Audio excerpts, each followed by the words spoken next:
Welcome to MCN. Now it's long-term test bike review time, snappily titled thing I've just thought of. And today we're here to talk about the BMW K1600 GT with MCN's editor, Richard Newland. Welcome along. Hello, how are we? I'm very well, thank you. A little bit chilly today. It's parky, isn't it? But at least the sun's out. So Exactly. it's nice. So you've been running this bike, it's 2022 now, so Yep. just let me know how long you've had it and what kind of mileage you've done. Yeah, so started riding this in March time, and I've just clocked about 9,100 miles on it so far. That's a lot of miles in a short amount of time. It's not bad. It's not my normal, but we've lost a lot of commuting miles because we're largely working from home now. So yeah, a lot of that mileage has come from just going out for blasts at the weekend and Yeah. enjoying the bike. Makes a big difference not commuting to work now, doesn't it? All our Yeah, it's mileages huge. are less. Yeah, I've lost about 6,000 miles a year by not commuting. Wow. Mm. You very kindly provided me with a list of 10 things you like about this My bike. cheeky and- crib sheet. Exactly, and 10 things you're not so keen about. Yep. So we'll crack straight on and talk about the first thing you like about it, which is the creature comforts, the heated grips and the heated seat. Yeah, so I mean, it's obviously you're in a hat and gloves, and I've got a jacket on, which is a rare thing. So it's obviously rather chilly right now. Yeah. And the bike really looks after you in that regard. So not only have you got a massive barn door of a fairing, but heated seat for rider and pillion, and heated grips as well, and they really work. So on a normal day today, it's hovering around 0. I think it was -1 when I left home. But even then, I'm only going up to 2 or 3 on the grips and the seat. So they go up to 5. So it's getting a bit nuclear by then. Yeah. But yeah, they're really good, work really well. And I even have a little auxiliary lead as well plugged in, so I can plug it into my heated jacket as well. So by the time you put all that together, you're snug as hell. And you have to keep reminding yourself that the road's freezing cold because you're not. You're so warm. So you get a bit insulated ready literally back man. from it. But yeah, that's it's really good the way I it looks agree. after you in Heated winter. grips and these are some of the best, aren't they? You Oh, can fry an yeah. egg on them. Yeah, they get too hot. You have to turn them down. Yeah, exactly. Okay, so number 9, it's surprising ability to hustle. So this is a big old bike, isn't it? Yeah. So Yeah, I mean 343 kilos of bike, about 111 kilos of meat, plus any luggage you're carrying as well. So obviously it's a big old unit. But actually, the harder you push it, the more rewarding it is. So you can really get a hustle on with this. The only time it doesn't do it so well, and we'll talk a bit about it later, is when it gets really cold or wet. You lose some of that sensation. yeah. But in the dry, you can really push it. It's quite shocking, really. Yeah. And actually, it rewards you the harder you ride it. Yeah. So some bikes don't like to be pushed. This doesn't look like it should like to be pushed, and yet it really does. It's very well balanced, isn't it? Yeah, It's a lovely, massively so. it's a lovely thing. We rode this at its launch earlier in the year in much hotter conditions in Malaga, and it was really surprising. Really surprising. I agree. Build quality you really like. Yeah, I mean, you might say it's typically BMW, but different bikes are built to different standards, and there's so much of it that it would be really obvious if it wasn't well bolted together. But actually, the finishes are great. I mean, this bike is at 9,000 odd miles. It's been Yeah. ridden in all weathers, and although it's filthy today because of the conditions, it comes up beautifully clean. There's no scarring to any of the metal parts. There's no finishes have dulled or gone off. There's no rubbed paintwork. It's a really well put together bike. Yeah.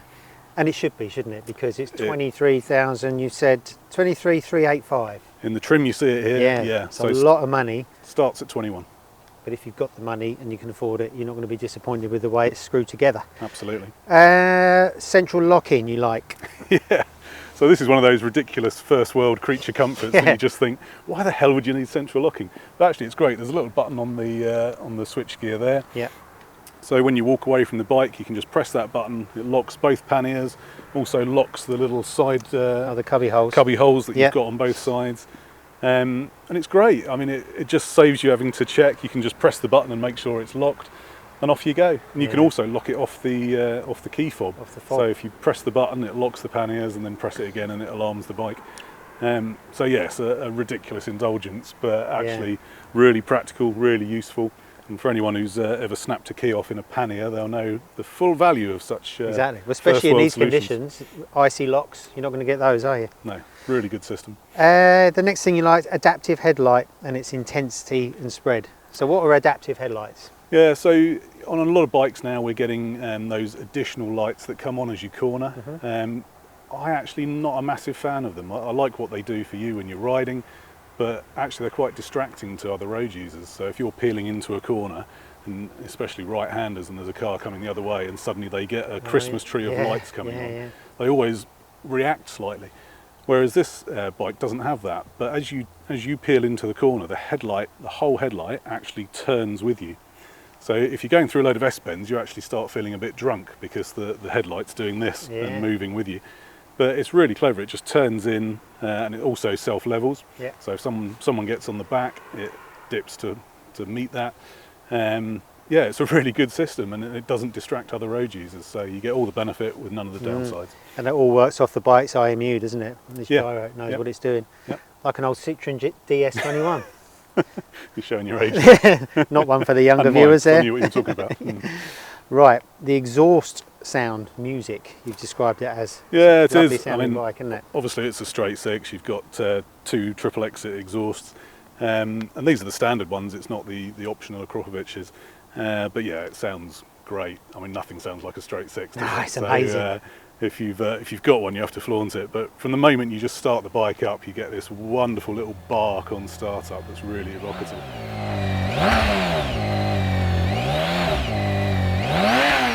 And then when you are tramping on a bit and using the full rev range, it just wails beautifully. It's yeah, a gorgeous bit of musical accompaniment. And very unique for a motorcycle because there aren't many six-cylinder bikes, are there? No, not unless you step right back in time. If you want a brand new inline six, this is it. Yeah, sounds like an M car, doesn't it? Yeah, yes. Okay, so number 4 on your list, the app, the connectivity, sat-nav integration, but the map's a bit dodgy. Yeah, maps are a bit dodgy, or at least the connection's a bit dodgy. So obviously you've got a really good dash on this bike. You can connect it to a connected app, BMW's connected app on your phone, and that gives you a whole range of services and options through the dash, which you can control through the wheel that your hand's near to. Really good system. Your phone goes, there's a little cubby hole up here where your phone can go in and plug in so that you're not just draining your battery. That's and also idea. if you leave it on the bike, when you shut the bike down, the screen comes down. It means you can't open the cubby hole, so your phone's fairly safe in there as well. So the whole app's really good. I quite often use it, again, rather first world this, but quite often if I'm sat on the sofa thinking, oh, I've got a big ride tomorrow, I'll just look how much fuel I've got. And I'll just open the app, have a look, and it tells me how much I've got left in the tank. That is good. How long I've got till the next service. You can look at all the routes you've ridden, where you've got the mapping facility. Wow. So yeah, it's a really nice, useful bit of tech, basically. Again, real first world solution. Another indulgence, but that's why you buy a bike like this, isn't it? Exactly that. Yeah. Okay, number 2. We're on the podium now. Spacious riding position. Yeah, I mean, obviously it's a given, big, isn't it? It's It's massive. a big bike, but equally I'm a big lad. I'm not that tall. I'm 5'11", but obviously well built. So you know, I do like to have the room to move around still and not sort of feel hemmed in by the bike. I think the only thing for me is I'd love the handlebars to be forward just a little bit more, just so that you're slightly more canted forward when you're riding. But beyond that, it's just a really nice, roomy bike, so you don't get those sort of aches and pains and cramps of being constrained and not being able to move on a long ride. And I do like to do long rides. You know, normally I might go out on a weekend and do 500 or 600 miles in a day. Yeah. So you know, it really matters to me to be able to move around on the bike without having to just get off and walk around for 10 minutes. It's a big deal, isn't it? It is, yeah. And the pillion accommodation's good as well. And when you've got a pillion on, you don't feel cramped as the rider as well, which you can do on some bikes. You sort of feel like you're wearing an enormous rucksack. No offence to the pillion. But on this bike, they're nicely, they've got their own room, so they're not impinging on your space, which is really nice. And the preload adjusts, doesn't it, automatically when you put some so it's got weight on the back? Got the dynamic ESA on here, so yeah, it's constantly handles the same. compensating. Exactly that. Yeah. The thing you like most about it, number 1 spot, and it's this bike's USP, is its engine, 6-cylinder engine. Yep, as we were saying just now, you know, if you want an inline six, this is it. So yeah, it's kind of your choice, but it is a glorious engine. I mean, it's silky smooth, it's so well refined, absolutely beautiful lump. You know, it's really engaging to ride. Got loads of torque, you've got loads of power. We'll talk a bit about gearing and probably in a minute, or the gear shifting in a minute. But yeah, as far as engines go, it's beautiful. I did the original launch back in 2012, I think it was, down in South Africa, and you know, we were all blown away then, and it's just got incrementally more refined since. Absolutely fantastic. So yeah, if you have never ridden an inline six, or if you have any propensity to want one, yeah, this is the bike to try. And it's everything you'd hope it to be, everything you'd expect it to be, isn't it? It's just effortlessly brilliant. Yeah. Yeah. Yeah, it's fantastic. Okay, well, not everything's brilliant on this bike, so we've got a little Always list of dislikes. Okay, there's always going to be niggles on bikes, even one like this. So the first one is the lack of active cruise control or blind spot detection. Yeah, I mean, again, you know, so much of this is about sort of solving problems that maybe no one ever asked, or just having those sort of first world indulgences. But having come off the Multistrada V4S last year, which did have those things on it, and I thought, you don't need those. I hardly ever use cruise control, and you know, I've been looking over my shoulder for donkey's years. Yeah. You don't need all that. No. But once you've had it, you realise just how useful it is.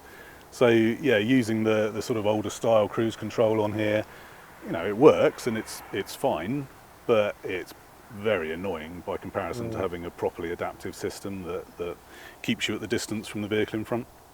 So yeah, I'd love to see it, and you can spec it on BMW's RT, but you can't get it on this bike, even as an option.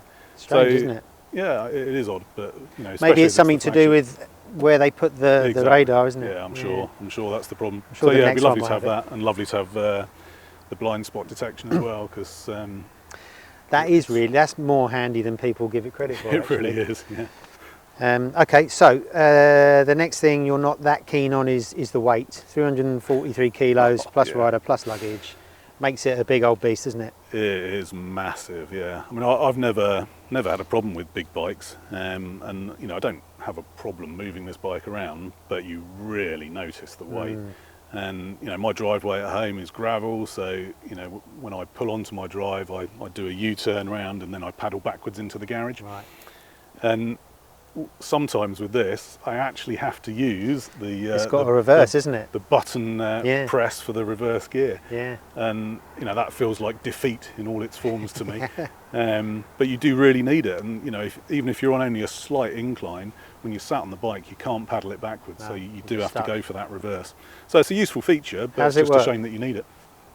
So once you're in neutral, brakes on, press the button, it'll come up on the dash and you'll get an R, and then once it's engaged, you press the start button and it pulls it back on the starter motor basically. Yeah. And then once you're done, hit the button again, you'll get your N back on for neutral, and then you can go into gear and off you go. Doesn't work actually on the gearbox in reverse.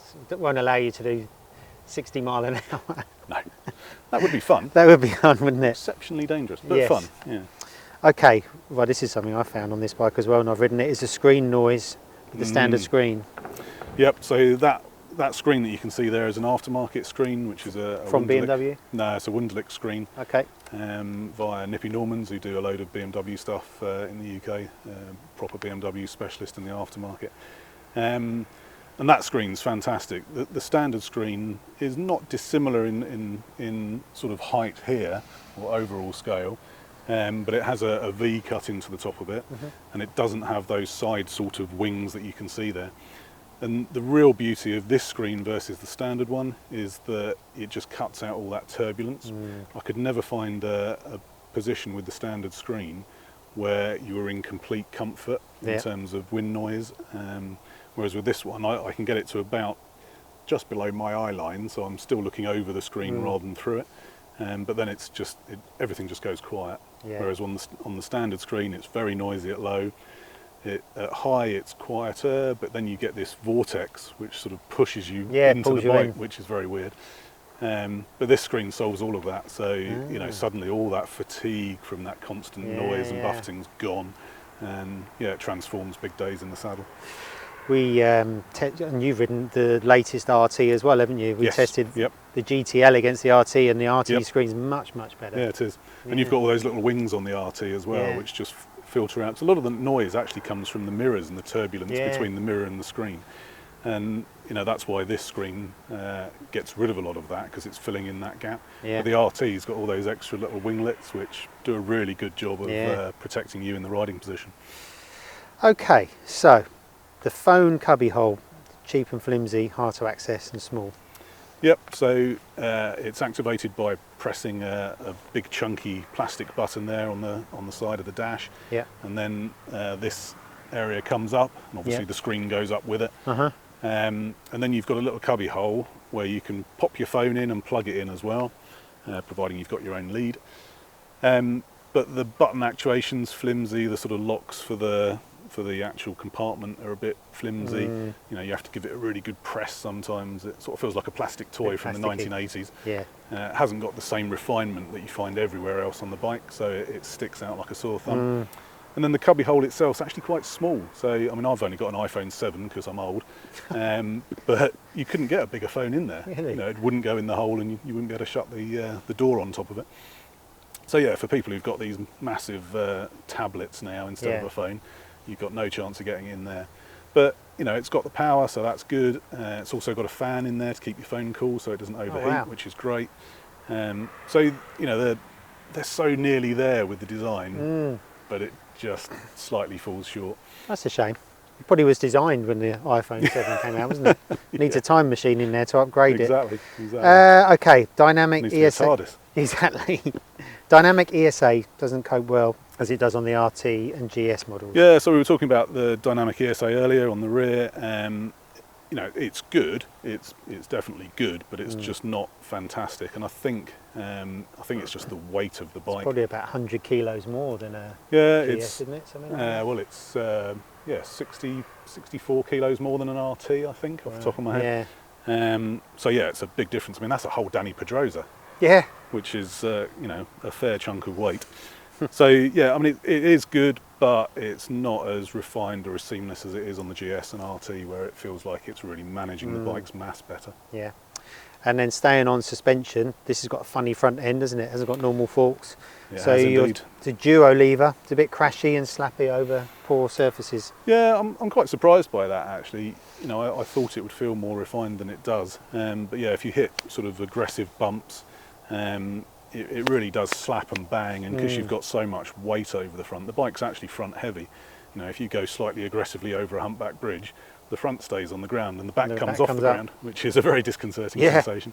But yeah, if you hit sharp bumps or a pothole or a ridge in the road, it's really crashy and bumpy, and that's quite a surprise. And you do feel it all the time, really. It's just not as good as the rest of BMW's suspension. No, it shouldn't be, should it, on a bike like this? No, and I think it is just a symptom again, probably of the weight of the bike. Exactly. There's an awful lot of forces going through, and then of course when it does bounce, you've got all that fairing to bounce with it. So you do hear it sort of creak and groan a little bit. But yeah, it's not terrible. Lovely on smooth roads. But Yeah. obviously we live in the UK. Exactly, you don't get many Doesn't have smooth many of roads. No. Right, we're down to your top three now. So the rider triangle can lead to tired arms and a sore back and bum. Yep. So most of the time it's comfy, and we talked earlier about having all that space to move around in, which is great. But because of the position of the bars, you do get tired sort of triceps sometimes, because you're in a position where you're almost doing press-ups Yep. half the time, Yep. especially if you're riding spiritedly. And I do find the seat itself isn't as comfortable as it could be. So you do sometimes get a bit of numb bum despite the ample natural padding I've got. And that can sort of lead to a slightly sort of sore lower back as well. And it also comes back to what I said earlier about it'd be lovely if the bars were just a little bit further forward, because Yeah. then you'd get that slightly more canted forward position, and that sort of allows you to be more like a spring on the Spread your weight bike a bit and better, spread yeah. your weight over better. So yeah, it's close, but it's not perfect. Here's an off-script question for you. Oh, dangerous. Comfort. You're not my type. No, damn it. This or Multistrada V4, comfort-wise? Oh, Multistrada V4, yeah, Yeah. without A more hesitation. adventure-style bike is a little bit more Yeah, I mean, I'd actually say, and I think I said it in our videos last year, that's possibly the most comfortable road bike I've ever had. It's just incredible. You never get any of those sore points with No. any of the contacts. You know, so wherever your body touches the bike, it's always effortless, and you get off and you feel absolutely as comfortable as you did before you got on. Yeah.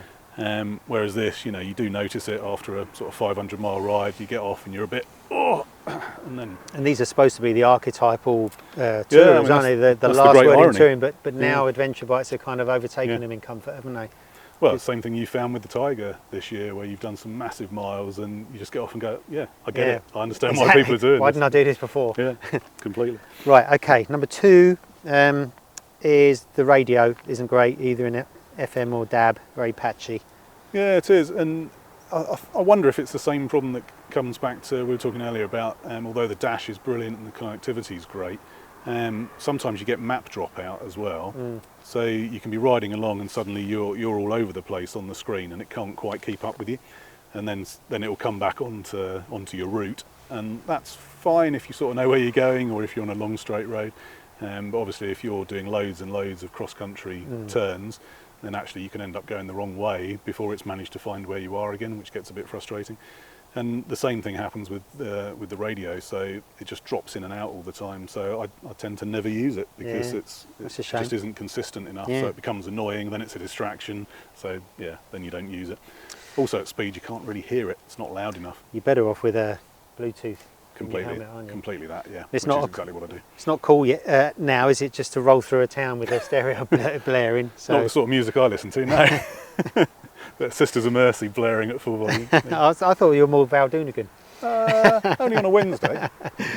I've realised because Christmas. I'm an idiot, I've missed one of your likes off because you've reminded me of it with the dash. The Yeah. dash is it's probably one of the best dashes of all bikes, isn't it? Yeah, absolutely. Yeah, I mean it's a 10.25 inch widescreen dash on this. Resolution's great, the functionality's good, it's pretty easy to get through all the menus. I mean, you've got a lot of pressing to do with the switch gear and the command wheel, but it's all intuitive enough. You know, you don't need a manual to be able to understand No, what's no. going on. So that's all great, and I love the split screen on it as well. So you can have a panel down the right hand side, so it's sort of a 2/3, 1/3 split, and so I quite often have the mapping in a 1/3 split and my normal dash on the left. And that means actually you're getting a dash that's the same size as a TFT on most other bikes, Yeah. doing all of that function, but then you've got this extra panel of add-on. info. So yeah, I find that really useful. It's a great screen, and I just fitted that Wunderlich Screenger Yeah. shade to it as well. Oh yeah, that's not standard, is it? No, absolutely. And it's only 32 quid, but it just gives you a little bit of sun protection basically when you're riding, so it just stops that glare. It's pretty good in the sun, to be fair. It doesn't glare terribly, but the shade certainly helps. Just gives Exactly. it a bit more depth when you're looking at it. Okay, back to the script, back to the dislikes, and the thing you like least about this bike is its gearbox. A bit slappy, a bit clunky. Yeah, There's a problem all the way through with this bike, really, isn't it? yeah. It sort of defines every mile you ride, sadly. So it's quite clonky in sort of quite an old gearbox sensation where you get a really positive clonk when you're going between gears.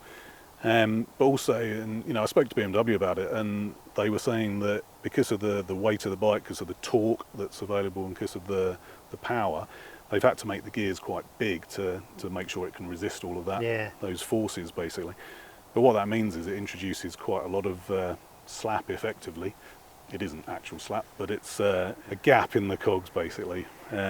But that then goes all the way through the drivetrain. So by the time it gets to the back wheel, you feel it as slap. Yeah. It feels like the shaft drive's doing this. And yeah, it's just a bit agricultural. Feels a lot like a big American Cruiser's gearbox, doesn't it? Yeah, yeah, very much so. And again, you know, we were talking earlier about how the bike rewards riding fast or riding aggressively, I suppose. And again, the gearbox works best in that operating window. So if you're pushing on really quite hard, if you're using the full rev range, using the quick shifter and an auto blipper up high in the rev range, it's actually far more rewarding, and it's pretty seamless. But when you're riding in the way that most people who buy this bike would ride it, it feels clunky and agricultural. So Yeah. the way it works is sort of at odds with its purpose. Yeah. Couple of other little questions for you, which I haven't prepared you for. Excellent, we love surprises. This or RT? RT. Yeah, I agree. Yeah. Yeah. This should be the absolute alpha in the range. You know, you shouldn't even be having to think about whether you'd want the best, most bedecked bike in BMW's range as a tourer. But I'd have the RT every time. Yeah. And you know, when this went in for its service, I borrowed an RT for a week, did 700 miles in a week on the RT, and it was like the shackles had come off. And the difference is you get all the touring benefits that this has on the RT. I mean, even things like, you know, the panniers are the same, the dash is the same. But the comfort level's higher because you're in a slightly different riding position. Again, exactly as we were talking earlier. And the engine is more engaging because it's peppier, it's more responsive. The gearbox is massively better, so everything you feel through the drivetrain is slicker and more rewarding. So yeah, there's none of the downsides, but you've got loads of other benefits. So yeah, I'd go RT every time. Plus it's about $4,000 cheaper, like for like. Yeah. So, the final question is, would you buy one? I would, but not brand new. For me, it'd have to be a sort of 3-year-old bike where the price had come down so much that you might be looking at it saying, well, it's that or a brand new RT maybe. So yeah, I'd consider it, but I think I'd go RT every time. Yeah, I agree. For all the reasons we just said, I think I'd always be niggled by the fact that the RT is just a slightly cheekier proposition, so you always feel a bit more engaged with the bike. This is just really stymied by its weight more than anything else, and the RT, obviously at 60 odd kilos lighter, that's a big old difference. Massive difference, isn't it? Everything from, you know, moving the bike manually, pushing it around, putting it into garage, getting it on its centre stand, all the way through to hustling through the centre of Wales. You know, it's Exactly. better in every way. So yeah, I'd go RT, but it's not because I don't like this bike. I just think the RT does all of its things better. Better, exactly. Well, enjoy the rest of your time on this bike. I will do. However long you got it now. Yep, Hope you not get to long the now. 10,000 mile mark. We'll give it a go. If I don't freeze into a popsicle first, but we should be all right with all our heated stuff. Well, thanks for showing us around. Thank you very much. And thank you for watching. And stay tuned for more long-term test videos coming up soon.